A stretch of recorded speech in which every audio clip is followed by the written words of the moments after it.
जीव विज्ञान की आज की कक्षा का जो हमारा शीर्षक है वह है लिंग सहलग्नता मीन्स सेक्स लिंक्ड इनहेरिटेंस, जिसकी खोज टी.एच. मॉर्गन ने की थी। लिंग सहलग्नता से हमारा तात्पर्य है कि लिंग गुणसूत्रों द्वारा एक पीढ़ी से दूसरी पीढ़ी में लक्षणों का जाना। जैसा कि हमको पता है कि मनुष्य में दो प्रकार के गुणसूत्र पाए जाते हैं। शुरू के 22 जोड़े जो कि समान होते हैं उन्हें ऑटोसोम्स या समजात गुणसूत्र कहा जाता है। 23वां जोड़ा जो अलग होता है उसे लिंग गुणसूत्र, सेक्स क्रोमोसोम्स या एलोसोम्स कहा जाता है। तो एक पीढ़ी से दूसरी पीढ़ी में जो लक्षण जाते हैं वह शुरू के 22 जोड़े यानी कि समजात गुणसूत्रों के द्वारा जाते हैं। लिंग गुणसूत्र का कार्य होता है कि होने वाली संतान पुत्र होगा या पुत्री होगी इसका निर्धारण करना। पर जब लिंग गुणसूत्र द्वारा भी लक्षण एक पीढ़ी से दूसरी पीढ़ी में जाते हैं तो उसको लिंग संलग्न लक्षण कहा जाता है तथा इस प्रोसेस को लिंग संलग्नता कहा जाता है। समजात गुणों में कुछ लक्षण लिंग गुणसूत्रों के द्वारा भी जा सकते हैं। लिंग गुणसूत्र दो प्रकार के होते हैं, एक्स गुणसूत्र और वाई गुणसूत्र। इसको विस्तार से हम बोर्ड पर समझते हैं। जैसा कि हमको पता है लिंग गुणसूत्र दो प्रकार के होते हैं, एक्स और वाई। इसको हम यहां पर ऐसे बना लेते हैं। तो होता क्या है, इन दोनों गुणसूत्रों में से कुछ भाग इन दोनों गुणसूत्रों में ऐसा होता है जो कि असमजात होता है यानी कि हेट्रोलोगस होता है। असमजात से हमारा तात्पर्य है कि इस भाग में जो भी जीन या लक्षण पाए जाएंगे वो दूसरे में नहीं पाए जाएंगे क्योंकि असमजात है, एक्स का अलग है वाई का अलग है। तो जो लक्षण इस एक्स के इस खंड में पाए जाएंगे वो लक्षण वाई के इस खंड में नहीं पाए जाएंगे, इसे असमजात खंड कहते हैं। और जो शेष भाग होता है जो कि दोनों में समान होता है इसे होमोलोगस या समजात खंड कहते हैं। इससे हमारा तात्पर्य है कि जो जीन इस भाग में होंगे उसका जीन इस भाग में भी पाया जाएगा। तो लिंग गुणसूत्रों के असमजात और समजात भागों के आधार पर लिंग संलग्न गुण जो होते हैं वह तीन प्रकार के होते हैं। पहला गुण है हमारा एक्स लिंक्ड यानी कि एक्स संलग्न गुण। तो इससे हमारा तात्पर्य यह है कि ऐसे लक्षण जिनके जीन एक्स गुणसूत्र के असमजात खंडों में पाए जाते हैं अर्थात इनका समजात वाई गुणसूत्र पर उपलब्ध नहीं होता है, तो ऐसे लक्षण सिर्फ और सिर्फ एक्स गुणसूत्र द्वारा ही एक पीढ़ी से दूसरी पीढ़ी में जा सकते हैं। और आपको अच्छी तरीके से पता है कि एक्स गुणसूत्र माता से पुत्र को मिलता है, वह माता व पिता दोनों से पुत्री को प्राप्त होता है। तो ऐसे गुण जो होते हैं वह माता से पुत्र को या पिता व माता दोनों से पुत्री को प्राप्त हो सकते हैं। जैसे हीमोफीलिया, वर्णांधता, रतौंधी, एल्बिनिज्म कई रोग होते हैं। और हम अमूमन लिंग संलग्न गुणों को एक्स संलग्न गुण ही कहते हैं। एक्स संलग्न गुण अमूमन जो होते हैं वह अप्रभावी होते हैं। अब हम दूसरे को लेके चलते हैं। दूसरा हमारे पास है वाई लिंक्ड यानी कि वाई संलग्न। अब इससे हमारा तात्पर्य क्या है, ऐसे लक्षण जो कि वाई के असमजात खंडों में पाए जाएंगे मीन्स उनका असमजात एक्स में नहीं पाया जाएगा।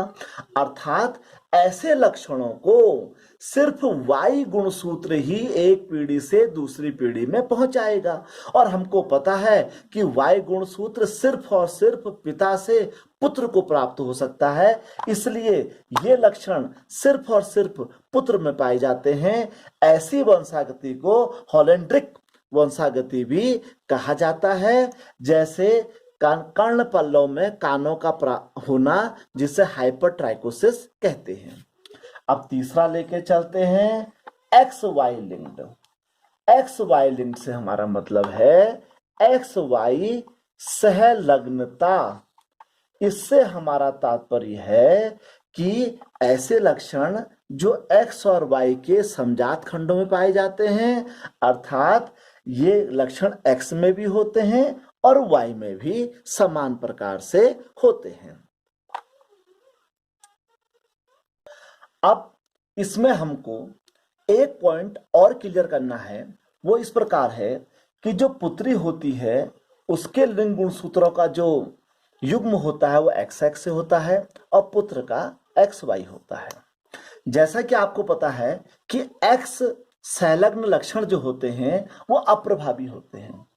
तो जब पुत्री में किसी एक एक्स गुणसूत्र पर ये एक्स संलग्न लक्षण उपस्थित होते हैं, तो जो दूसरा एक्स नॉर्मल है, उस कारण पुत्री उस रोग को प्रकट नहीं कर पाती है। इसलिए ऐसी पुत्री जिसके अंदर वो रोग है पर वो उसे प्रकट नहीं कर रही है, ऐसी पुत्री को वाहक यानी कि कैरियर कहा जाता है। वहीं यदि हम पुत्र में देखें तो पुत्र में एक एक्स और एक वाई होता है। यदि वो एक्स संलग्न लक्षण पुत्र के एक्स क्रोमोसोम्स पर है तो उसका प्रभावी जीन वाई के पास नहीं होता है। तो ऐसी स्थिति में पुत्र उस रोग के लक्षणों को प्रकट करेगा। अर्थात इससे हम यह निष्कर्ष निकाल सकते हैं कि जो पुत्र होता है वो लक्षण या तो उस पर रोग होगा तो प्रकट करेगा, नहीं तो वो सामान्य होगा। पर पुत्री में दो कंडीशन है। पुत्री या तो रोग को प्रकट करेगी जब दोनों एक्स में गुण पाया जाएगा, यदि एक एक्स में पाया जाएगा तो वो वाहक कहलाएगी। अतः पुत्री वाहक भी हो सकती है और रोगी भी हो सकती है। यदि दोनों एक्स सामान्य है तो वो सामान्य भी हो सकती है। अब हम इसे एक उदाहरण द्वारा समझते हैं। यह उदाहरण परीक्षा में कई बार पूछा जाता है इस प्रकार के। मान लो हम एक रोग ले लेते हैं वर्णांधता, कलर ब्लाइंडनेस। अब यदि हम एक ऐसा केस ले लेते हैं कि जिसमें माता और पिता में से पिता वर्णांध है अर्थात कलर ब्लाइंडनेस है और माता जो है वो सामान्य है, तो हम एक ऐसा उदाहरण ले लेते हैं कि जब वर्णांध पिता का विवाह सामान्य स्त्री से होता है तो उनकी संतानों में रोग का परसेंटेज क्या होता है। तो यह पुरुष या मेल वर्णांध है तो हमने इसके एक्स को शो कर दिया है। अब हम दोनों में क्रॉस करते हैं। इसको इस प्रकार चार्ट के द्वारा हम इसको बना सकते हैं। तो हम एक और इसमें एक्स एक्स यानी कि फीमेल पार्ट ले लेते हैं, एक और एक्स वाई यानी कि मेल पार्ट ले लेते हैं। इसमें लक्षण तो इसे राउंड कर देते हैं। तो अब यहां पर हम देखते हैं इस प्रकार से।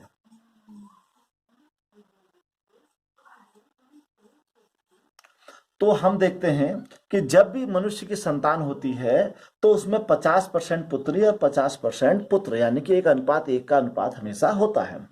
तो यदि हम पुत्री को पूरा 100% माने तो हम देख रहे हैं कि ये जो पिता का जो एक्स लक्षण था वह पुत्री के एक एक्स पर आया। और हम पहले इस पर चर्चा कर चुके हैं कि जब पुत्री के 2 एक्स में से 1 एक्स पे ही रोग होता है तो ऐसी पुत्री वाहक होती है। और वाहक पुत्री रोग को प्रकट नहीं करती, इसलिए उसे सामान्य कहते हैं। तो यहाँ पर हम लिख सकते हैं 100% पुत्रियां कैरियर, और कैरियर को हम क्या कहते हैं, नॉर्मल यानी कि सामान्य। और पुत्र में देखें कि पुत्र में पिता से वाई आया है और एक्स पुत्री पर चले गया है, इसलिए 100 के 100% पुत्र क्या होंगे, सामान्य होंगे। अर्थात यदि वर्णांध पुरुष की शादी का विवाह एक सामान्य महिला से कर दिया जाए तो उनकी संतानों में 100 के 100% संतान सामान्य होंगी। व इतना होगा कि पुत्रियां जो होंगी वो कैरियर वाहक होंगी। इस प्रकार हमने देखा कि लिंग सहलंगता में हम माता पिता के में उपस्थित रोग के आधार पर उनकी होने वाली संतानों में उस रोग का प्रतिशत को देख सकते हैं। हमने इस वीडियो में एक उदाहरण समझाया, आप इसी प्रकार अन्य उदाहरण द्वारा भी इसको समझ सकते हैं। आपको हमारी आज की कक्षा कैसे लगी ये हमारे YouTube चैनल में जाकर हमको जरूर बताइए और हमारे वीडियो को लाइक और सब्सक्राइब करना ना भूलिए। धन्यवाद।